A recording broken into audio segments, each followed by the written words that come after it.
right? Yeah. So I've been doing that since 2006, but I didn't have any help over those years. So then we started hanging out and dating, had the soiree, had the second one. She cooked everything. So the day of, I'm like, I just got to show up. Like this is different. So literally, it is a helpmate. And so have the benefit of marriage is a good partner is going to help you no matter what it is, right? And so even the fact, no joke, the fact that she's here, and I'll let her answer this too, but her doing a podcast, her speak like she was an introvert. That's not her thing. I'm still an introvert. Yeah, but being with me has brought some of those things out of her because of the companionship, because of the marriage. So there's a lot of benefits, man. I mean, awesome. tax benefits too. I mean, there's tax benefits too. You know what I'm saying? So that's my answer, my man answer, and then my real answer. I mean, I like both of them because both are very, very true. But for me, I'll say it's a woman's answer. I don't have to do life alone. Like good, bad, indifferent. Like somebody is always there at the end of the day. I guess it kind of goes in line with like, you know, never having to like wonder if you're going to have sex when you go home at night. But some marriages do, let's be clear. Ours absolutely not. But just he is my best friend. We've connected 4 years ago, and he is my very best friend. So to be able to do any and everything with this person is amazing. And even when we get on each other's nerves, it's like, gosh, he's getting on my nerves right now, but all I want to do is be up under him. How do we get back to that? She don't get on my nerves, y'all. Whatever. And how long have y'all been married again for the people? About to be 3 years. Yeah, 3 years in July. Yeah. Let me ask y'all this question before we get to like the cons of marriage. I've heard this saying that it's better to marry who the person's going to be 10 years from now versus marrying a person who they are today. I disagree. Why do you disagree with that? What? That sounds like, huh? Okay. We're both I'm saying this for a reason because sometimes we marry a person who they are today, but then 10 years from now, they burn out of each other. You know, people change. Because think about it. The Ryan that you married 4 years ago is a different Ryan now. Absolutely. And especially what he's going to be 10 years from now. So that's what I'm saying. Is it better to marry who they're going to be versus where they are now? Or is that? So in that statement, I hear what women are taught to not do, which is to date and marry the potential of a person. Okay. Because I got you. We might envision them to be something that they can't even see for themselves. And we're going to be in 12 years later, be like, what miserable is happening? Because you were supposed to, but according they didn't to who, know though? that. Yeah. That was a woman's own expectation. So I definitely don't agree with the potential. But part of the reason that he and I are successful, people might be like, oh, it's only been 3 years, whatever. We are still successful. People don't make it 3 years, bro. And they don't. Oh, we're going to get to that. We accept the fact that he is not, and I am not the same person that we met in, what was it? So we initially met in 2016, but we connected in 2021. I am not the same woman in any capacity whatsoever, but he knew that. Like when we started dating, he knew. We had very transparent conversations where I was just like, I'm going to speak up when things aren't going well for me. It's not that I'm complaining or nagging.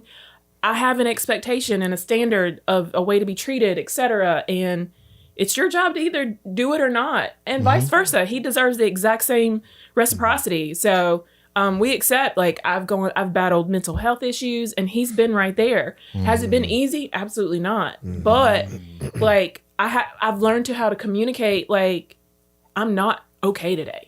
So don't expect me to be your normal wife. And what he says, which is so helpful, is, okay, how can I help? Like the other day, I told him, I was like, I just want to lay in a dark room. And he was like, well, we're not doing that. I'm not going to let that happen. But I'm here. So that's one of the ways that he and I are still so successful, because it's an open line of communication about everything, transparency, good, bad, indifferent, and accepting who we really, really are. That part. Yeah. You can't marry somebody based on what they're gonna be, because you don't know what they're gonna be. Right. So to her point, how do you have a expectation of somebody they might not even have that expectation themselves. So now you're setting yourself up for failure because you believe this person should be doing according to who? Like who said you should be doing it this way? And so I think for us, we are just constantly evolving. You know, we had some very tough conversations in the very beginning before moving on. Like, do you want more kids? That's the number one question I ask. You want more kids? No. Great. We can continue getting to know each other because I'm not having any more kids. Like, and there are some things that I believe that when you're single and you're dating, there's some, I don't say absolutes, but there's some things that are non-negotiable, right? Right. And then I'm not saying the 6-figure this. I'm talking about like real life. I need a clean woman, right? You know, like I want somebody who's clean. Can't marry a slob. That's my thing. I want you to still. I want to look at you. One of the things was look at her like she's brand new every time. I never get tired of looking at her, right? Whether she's getting dressed, not dressed, like whatever, because I adore her. Like I again. But the crux of it all is I like her. So because I like her, there's a lot of things that I just like. You know, so it's just heightened. Because a lot of people, when you talk to married people, sometimes they don't say that. They don't like each other. They don't. That's the problem. They don't like. They tolerate, or they're doing it for other or it's reasons. a sexless marriage. Which is crazy work. Yeah. But I mean, you gotta think about it. You gotta think about it. Happens often.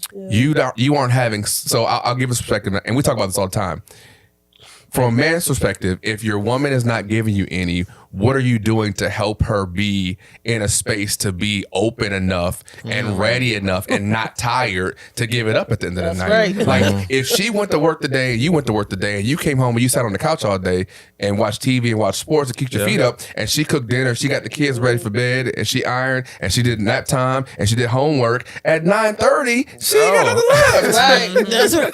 Like legit, last week the kids were out of school unexpectedly for 4 days.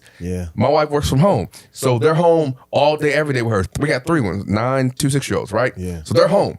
So Friday, I was like, all right, I'm trying to find a way to like get you your time, whether I take the kids away, you take the 3-hour bath, like, because I know this week has been rough. And she's like, well, all I want to do is spend it with you. Well, we can't really make that happen, but we did. We had date night the next night. Her uncle came over, watched the kids. We went out, right? Because I knew she needed to be poured into. And then I made Sunday dinner.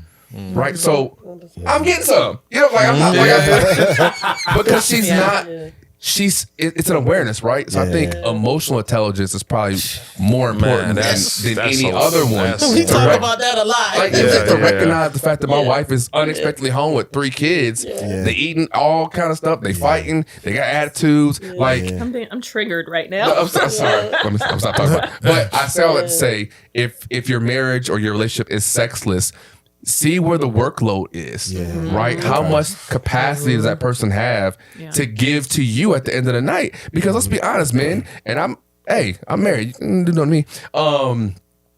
Y'all can do sex for y'all most of the time, which if you understood it's for the woman, you would get way more and it'd be way more pleasurable. But you just worry about getting your nut. Like, that's crazy. If you take care of her 3, 4, 5, 6, 7, 8 times, you can get 50 times back. She gonna take care of you. And she gonna take care of you. So respect. Make sure that you are emotionally intelligent enough to recognize in your partner that they may not have it to give and communicate. Talk about it. I ain't got it tonight, babe. Okay, how can I help? What can I do? Not just so I can get some. I'm not taking you out on a date so I can get some. Like, I'm doing that because I value you. And because I value you, my actions are going to line up with those values and you're going to feel that. So, that's real talk, man. So you named all the benefits to marriage, man, and I'm already convinced. I mean, I think it's beautiful what you guys are doing. I think but I'm going to shift this question to Ryan and Hafiz. So is marriage, like you describe the benefits of marriage and everything, man. It's beautiful. So why are a lot of men running away from marriage or saying, man, marriage don't really benefit man. The family court systems don't look out for man a lot. Oh, if things go left, she gets half. All of this, you know, once you put that ring on her, she gonna stop doing the things that she usually do. Like, I hear a lot of men talk reckless about, you know what, marriage benefits women. It doesn't really benefit man. But everything you describe, I feel you, but but a lot of men is running away in a different direction. So I'm gonna just shift the question to you guys to see why is that the case? I think just in totality, especially in today's dating climate, like, let me just first say this. First and foremost, I commend anybody getting married in today's dating climate. Oh man. Because with so much, He's gonna say his favorite word. you know, right? With this deregulated dating market, deregulated dating market. Okay. I commend anybody who finds their partner and gets married, because it's just so much access. Everybody has an overinflated reality of their options, which has caused, and then with just the influence of social media, what people see, it gives them a facade of what marriage is or what is not, the ins and outs, good and bad. They see people trolling each other. There's a lot of resentment between men and women, and guys are just a lot of guys just kind of feel like just the fear of maybe picking the wrong woman. Yeah, I definitely just picking the wrong woman. I've definitely been there, because I hear a lot of guys say, man, I'm not afraid of marriage. It's just the fear of getting divorced. I don't want to fail, or it's a headache. Yeah. You know what I mean? Like, I hear those talking points all the time, and it's like, man, you don't know until you try. But I can also understand as a man too, it could go left, because even though I haven't been married before, I'm kind of a one and done guy. I want to just do it one time and that's it. But sometimes you may have to do it 1 or 2 times to get it right. Get it right. You know what I'm saying? And I commend people for that. Yeah. You know? Well, let's say this. I didn't get married to get divorced. I never went into marriage thinking if it goes left. Okay. Because if you're having that mentality, then you're putting those things out to the atmosphere. Okay. And at some point, it's gonna be exactly what it's gonna be a self-fulfilling prophecy. Okay. Right. So if you're saying I love that. we divorce, she gonna get no, not necessarily. Like that's not necessarily true. You know, I might be an anomaly when it comes to the court and all those things, but it's not true. But you can't go into anything expecting to fail. LeBron is going to lose some games. If you go in that locker room before any game and talk to LeBron, I promise you he's going to say he's going to win. His confidence is never going to go. He's LeBron. Right?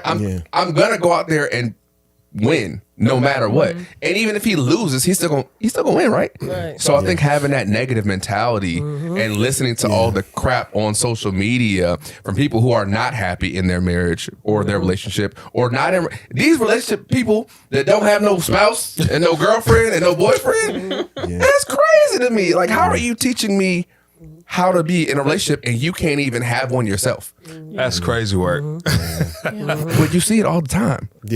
So it's what you make it, right? Can our marriage be sexless if we didn't want to, like we want to? You can convince yourself not to do anything. Like, you convince yourself not to go to the gym, not to go to work. Like, you can make up an excuse for not doing something. We choose not to make those excuses. Now, I may say, hey, babe, when I get home, I need an hour on the game, or like, I'm probably going to bed a little early tonight, like I'm a little tired, but I communicate that with her. And if I do those things, that means the next day, she got me completely.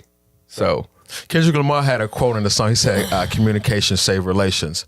And I always wonder, a lot of the people who've been divorced or break up in relationships, I always wonder, man, if they just communicated better, can a lot of these relationships be saved? Communicating you better. have to be willing. I think there is a barrier. So let me say this. I think there's a barrier of communication